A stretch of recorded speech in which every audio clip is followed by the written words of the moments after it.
नमस्कार, मैं कमलेश कबीर आपका एक बार फिर स्वागत करता हूं इस नए एपिसोड में। आज के इस एपिसोड में हम बात करेंगे उपराष्ट्रपति चुनाव की प्रक्रिया की। कल शाम को या हम कहें कि देर शाम को एनडीए ने अपना उम्मीदवार घोषित कर दिया संसदीय दल की बैठक के बाद, और उस बैठक में प्रधानमंत्री नरेंद्र मोदी भी मौजूद थे। अब इसको लेकर जो है वो सबकी नजर बनी हुई थी कि अगला एनडीए का उम्मीदवार कौन होगा, क्योंकि जिस तरीके से जगदीप धनखड़, या मैं कहूंगा कि जगदीप धनखड़ की जो विदाई हुई, उसके बाद से कुछ राजनीतिक समीकरण बदलते हुए दिखाई दिए। क्योंकि विपक्ष जो एक तरफ जो है वो महाभियोग लेकर आता है हटाने के लिए अविश्वास प्रस्ताव, और फिर उसके बाद में अचानक से जो है वो सुर बदल देता है। तो ऐसी स्थिति में अब जो है वो सबसे बड़ी मुश्किल ये थी कि भारतीय जनता पार्टी अपना उम्मीदवार किसको बनाएगी। तो भारतीय जनता पार्टी एक ऐसे चेहरे की तलाश में थी जिसको लेकर इंडिया गठबंधन जो है वो पूरे तरीके से हम कहें कि जीरो हो जाए। जीरो का मतलब जो सोच भी नहीं सके, विचार शून्य हो जाए, और वो ही जो है वो हुआ है। अब इसमें जो है वो जब से, क्योंकि कुछ लोग जो है वो प्रो बीजेपी हम कह सकते हैं उनको, जो अब तक जो आपको पता होगा कम से कम 10 बार जो है वो उपराष्ट्रपति के नामों की लिस्ट दे चुके होंगे। लेकिन वो लोग अगर नरेंद्र मोदी के राजनीति में या प्रधानमंत्री बनने के बाद का अगर इतिहास फॉलो करेंगे, उसको स्टडी करेंगे, तो उनको पता लग जाएगा कि इनकी राजनीति है कैसी। क्योंकि अब तक जितनी भी बातें हुई, मैंने कभी जो है वो किसी भी उपराष्ट्रपति के नाम का कयास नहीं लगाया। क्यों? क्योंकि सबको पता है कि नरेंद्र मोदी चौंकाने वाला फैसला ले सकते हैं। अब ऐसी स्थिति में आप खुद देखिए, बहुत सारे लोगों ने बहुत सारे जो है वो आपके सामने रखे होंगे कि ये भी बनेगा, इसमें ये बनेगा, क्योंकि बीजेपी का उम्मीदवार मतलब एक तरीके से एक सोच डेवलप हो जाती है कि वो आरएसएस और बीजेपी से तालमेल कैसे बिठाएगा। बस इससे ज्यादा जो है वो लोग भी सोच नहीं पाते। लेकिन नरेंद्र मोदी ने उन लोगों को भी चौंका दिया कि आप लोग जो संकीर्ण जिसको कहते हैं कि सोच बना रखी है आरएसएस बीजेपी, आप उससे थोड़ा जो है वो बाहर निकलिए। तो ऐसी स्थिति में सीपी राधाकृष्णन जो साउथ से आते हैं, उनको उपराष्ट्रपति बनाया। अब उपराष्ट्रपति बनाने के बाद में आपने फिर देखा वही कहानी रिपीट होती हुई दिखाई दी कि इन लोगों ने फिर जो है वो इसमें आरएसएस का एंगल निकाल लिया, इसमें भारतीय जनता पार्टी का भी एंगल निकाल लिया। लेकिन जब हम इसकी राजनीति को समझें, क्योंकि इससे पहले की नहीं, अब हमें बात करनी होगी चुनावी प्रक्रिया की। क्योंकि चुनावी प्रक्रिया में कुछ राष्ट्रपति ऐसे, उपराष्ट्रपति ऐसे भी हुए जिनका चुनाव सत्ता पक्ष और विपक्ष की सहमति से हुआ। लेकिन कुछ लोगों का, कुछ उपराष्ट्रपतियों का चुनाव जो है वो नामांकन प्रक्रिया के बाद में वोटिंग के तहत हुआ। तो एनडीए को जो है वो वोटिंग देखना था। यहां पे आरएसएस और बीजेपी का जो समीकरण था उससे ज्यादा आगे की बात थी। अब ये क्यों जरूरी है, और जब हम समझते हैं कि सीपी राधाकृष्णन ही क्यों, तो अगर आप राजनीतिक मायने में देखोगे तो अब जो है वो भारतीय जनता पार्टी ने एक तरीके से इंडिया गठबंधन के लिए मुसीबत खड़ी कर दी, और वो मुसीबत है इंडिया गठबंधन की एकता की। अब जब मैं ये कह रहा हूं कि एकता क्यों, क्योंकि पूरे चांसेस हैं कि इस चुनावी प्रक्रिया में जो उपराष्ट्रपति का चुनाव होगा, जिस तरीके से एनडीए ने गेंद जो है वो कांग्रेस के खेमे में डाल दी, तो कांग्रेस पार्टी का जो गठबंधन है उसमें पूरा डर रहेगा कि कहीं क्रॉस वोटिंग ना हो जाए। अब क्रॉस वोटिंग होने के कारण क्या है? पहला कारण, जब हम राष्ट्रपति के चुनाव और उपराष्ट्रपति के चुनाव की चर्चा करते हैं, बात करते हैं, तो राष्ट्रपति के चुनाव में आपको पता होगा व्हीप जारी, और एक जो उपराष्ट्रपति का चुनाव होता है इसमें व्हीप जारी नहीं होता है। अब व्हीप जारी नहीं होता है तो ऐसी स्थिति में किसी भी, चाहे वो लोकसभा का मेंबर हो या राज्यसभा का मेंबर हो, उसकी मेंबरशिप के ऊपर कोई खतरा नहीं है। वो किधर भी जाकर वोट दे सकता है, वो एब्सटेन भी कर सकता है, एब्सेंट भी कर सकता है। और ऐसा नहीं है, पिछले चुनावों में अगर हम नजर डालेंगे तो कुछ लोगों ने एब्सटेन भी किया है, तो ये भी पूरी संभावना बनती है। लेकिन इन संभावना से परे सबसे पहले साउथ का कार्ड, क्योंकि सीपी राधाकृष्णन जिनकी कर्मस्थली तमिलनाडु, तो तमिलनाडु से आते हैं, तमिलनाडु में उनका जन्म हुआ है, और उसके बाद में भारतीय जनता पार्टी और आरएसएस, इसकी बात मैं नहीं करूंगा। क्यों?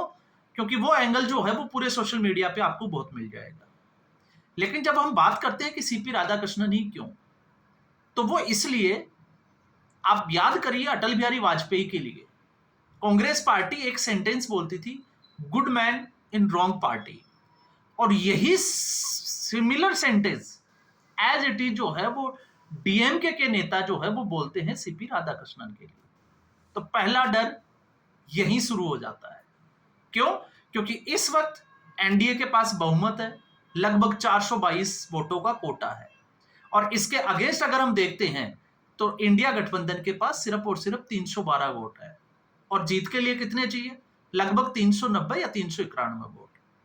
तो आप देख लीजिए ये 80 के आसपास का जो है वो मेरे को लगता है कि -79 का जो फासला है वो विपक्ष को तय करना है।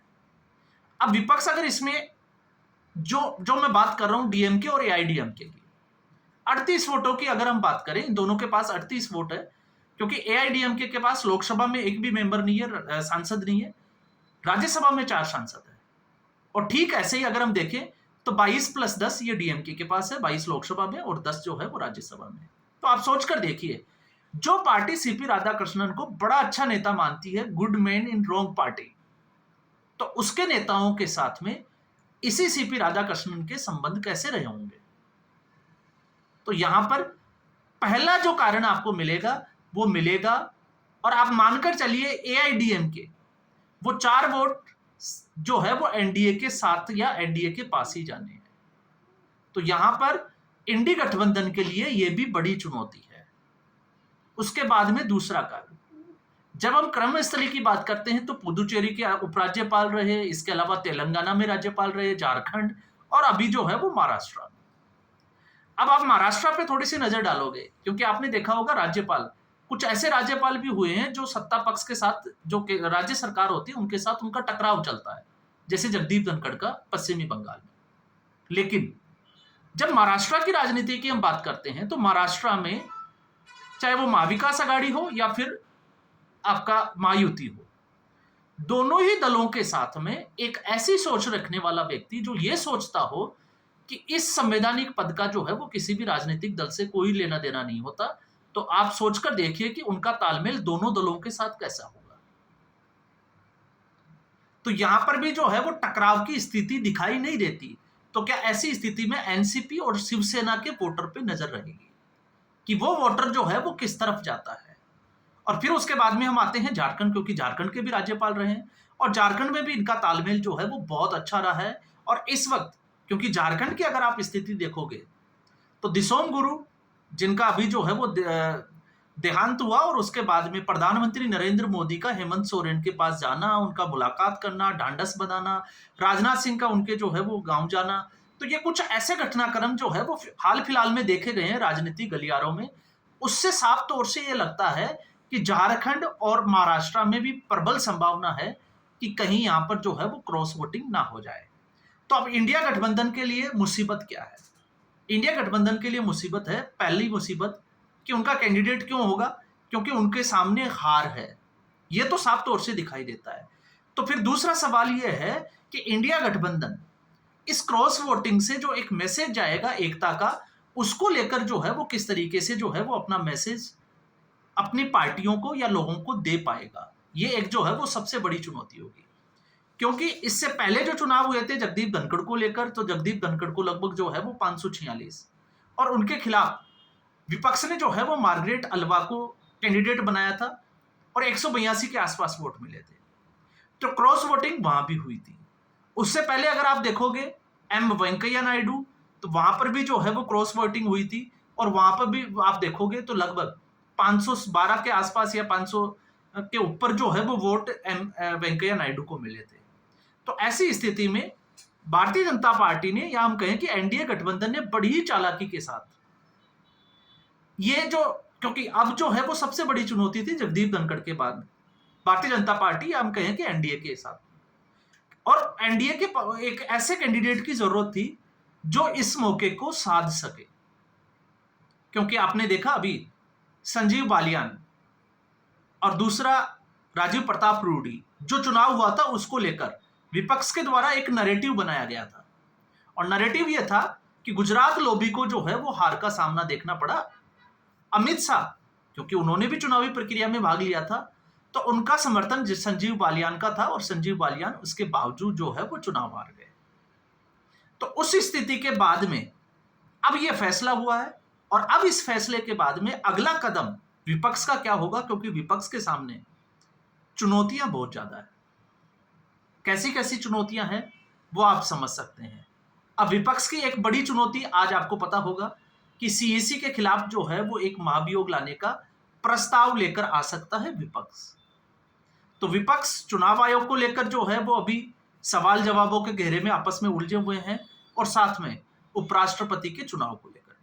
तो आप सोचकर देखिए अगर क्रॉस वोटिंग होती है, क्योंकि आप इसको संघ और बीजेपी की नजर से मत देखिए, क्योंकि हर एंगल में अगर हम बीजेपी और संघ को देखते हैं तो फिर कुछ चीजों को हम नजरअंदाज कर जाते हैं और उन चीजों को नजरअंदाज करते हैं जो वास्तविकता में जो है वो राजनीति से जुड़ी हुई होती है। तो इस चुनाव से एनडीए ने तो एक बहुत बड़ा मैसेज दे दिया, लेकिन अब इंडिया गठबंधन पे नजर रहेगी कि वो क्या मैसेज देने में कामयाब होता है। तो इस एपिसोड में फिलहाल इतना ही। उम्मीद करूंगा वीडियो एपिसोड आपको पसंद आया होगा। वीडियो को लाइक करें, शेयर करें, चैनल जरूर सब्सक्राइब करें। धन्यवाद।